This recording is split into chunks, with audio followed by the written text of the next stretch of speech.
नमस्कार. मी बाबा बेलापूरकर. आपण पाहत आहात एकजूट महाराष्ट्र न्यूज. बाबा आढाव एक क्रांतिकारी व्यक्तिमत्व. 8 डिसेंबर 2025 रोजी आपल्यातून निघून गेले. एक क्रांतिकारी मशाल थंडावली. वयाच्या 95व्या वर्षी त्यांचं निधन झालं. महाराष्ट्राने आपला शेवटचा खरा क्रांतिकारी योद्धा गमावला आहे. सारा महाराष्ट्र ज्यांना बाबा आढाव या नावाने ओळखतो ते बाबासाहेब पांडुरंग आढाव आज वयाच्या 95व्या वर्षी काळाच्या अधीन झाले. पण त्यांचा आवाज अजूनही घुमतो आहे. उठा, जागे व्हा, संघटित व्हा आणि लढा. बाबा नेहमी म्हणत, माणसाला संघटित केले नाही तर तो एकटा पडतो आणि एकटा पडलेला माणूस प्रस्थापित व्यवस्थेकडून नेहमी शोषला जातो. हाच मंत्र घेऊनच त्यांनी सन 1968 हमाल पंचायत उभी केली. ती फक्त संस्था नव्हती, ती गरीब हमालांची सर्वस्व होती. बाबा नेहमी म्हणत, माणसाला संघटित केले नाही तर तो एकटा पडतो आणि एकटा पडलेला माणूस प्रस्थापित व्यवस्थेकडून नेहमी शोषला जातो. हाच मंत्र घेऊनच त्यांनी 1968 हमाल पंचायत उभी केली. ती फक्त संस्था नव्हती, ती गरीब हमालांची सर्वस्व होती. आरोग्य हा श्रीमंताचा वारसा नव्हे, तो गरिबांचा हक्क आहे, असे म्हणणारे बाबा सन 1970 श्रमिक आरोग्य योजना घेऊन आले. त्याच योजनेने पुढे राष्ट्रीय स्वास्थ्य विमा योजनेचा पाया घातला. पुण्यातील कामगार रुग्णालय आजही बाबांनी पेरलेल्या याच विचारांनी चालणारे त्यांचे जिवंत स्मारक आहे. स्त्रीला संघटित करा, समाज आपोआप संघटित होईल, हा बाबांचा दुसरा मूलमंत्र. कचरा वेचणाऱ्या बहिणींना, बांधकामावरील मजूर स्त्रियांना त्यांनी स्वतःची सहकारी संस्था दिली. आज या तळागाळातील महिलांमध्ये जे आर्थिक स्वावलंबन निर्माण झाले आहे त्याचा पाया बाबा आढावांनी घातला. ट्रेड युनियन म्हणजे फक्त पगारवाढ नाही, तो माणसाचा सन्मान आहे, असे ते म्हणत. आणि त्यामुळेच आयुष्यात ते कधीही राजकारण्यांचे गुलाम झाले नाहीत. त्यांचा लढा नेहमी न्यायासाठी, सन्मानासाठी होता.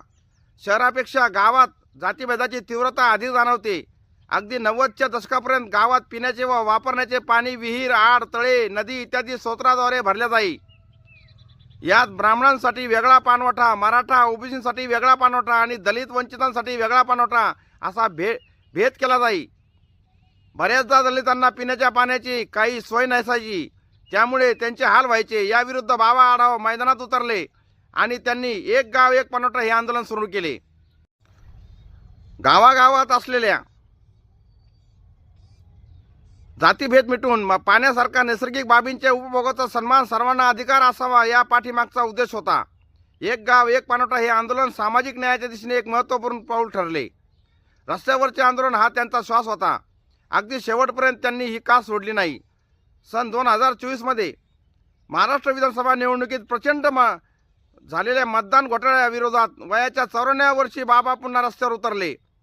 या वयात त्यांच्या डोळ्यात अन्यायाविरुद्ध तीच आग आणि पायात अजूनही तोच जोश त्यावेळी संपूर्ण महाराष्ट्राने बघितला. पुण्यातील लक्ष्मी रस्त्यावर त्यांनी सुरू केलेल्या उपोषण आंदोलनाला प्रचंड प्रतिसाद मिळाला. जरी वयोमानामुळे आवाज किंचित कमकुवत झाला होता तरीही शब्द अजूनही धारदार होते. त्यावेळी ते गरजले होते. लोकशाही जर मतपेटीतून चोरीला जाऊ लागली तर गरिबांचा आवाज कायमचा दाबला जाईल. हा लढा माझा नाही, हा शेवटच्या माणसापर्यंतचा लढा आहे. त्यावेळी त्यांनी 9 दिवस उपोषण केले. 9 दिवस एका 55 वर्षाचा वृद्धाला सरकारनेही उपोषणाला बसू दिले. ही सुद्धा सरकारची नाचक्की आहे. त्यांना रुग्णालयात दाखल करावे लागले तरीही त्यांनी सांगितले, मला मरायचे असेल तर रस्त्यावर मरू द्या, बेडवर नाही. शेवटचे आंदोलन, शेवटची लढाई आणि महाराष्ट्रातने एका सच्च्या कार्यकर्त्याचा बघितलेला तो शेवटचा संघर्ष होता. बाबा आढाव 15 वर्षाचे असताना स्वातंत्र्य लढ्यात सहभागी झाले होते. त्याच जोशाने वयाच्या 54व्या वर्षी लोकशाही वाचवण्यासाठी हा योद्धा रस्त्यावर उतरला होता. बाबांचा शेवटचा संदेश होता, आता माझी पाळी संपली पण तुमची सुरू झाली. संघर्ष सोडू नका, कारण जो लढतो तोच जिंकतो आणि जो जिंकतो तोच इतिहास घडतो. आज बाबा गेले पण त्यांचे विचार जिवंत आहेत. जेव्हा एखादा हमाल आपली कमाई सहकारी बँकेत करतो, जेव्हा एखादा कचरा वेचणारी बहीण आपल्या मुलीला शाळेत पाठवते, जेव्हा एखादा गरीब रुग्णालयात मोफत उपचार घेऊन बरा होतो आणि जेव्हा एखादा मतदार आपला हक्काचा मतदान पत्रिका हातात घेऊन बूथवर जातो, तेव्हा तेव्हा बाबा आढावांच्या संघर्षाचा विजय होतो असे म्हणावे लागेल. बाबा, तुम्ही शेवटपर्यंत लढलात आणि लढता लढता अमर झालात. तुमच्या विचारांची फुले कधी सुकणार नाहीत, कारण तुमची लढाई आता आमची झाली आहे. तुमच्या संघर्षमय जीवनचरित्रात शेवटचा सलाम, क्रांतिकारी सलाम. क्रांती अमर रहे. तुर्तास एवढेच. भेटूया पुढच्या बातमीपत्रात. जय हिंद, जय महाराष्ट्र.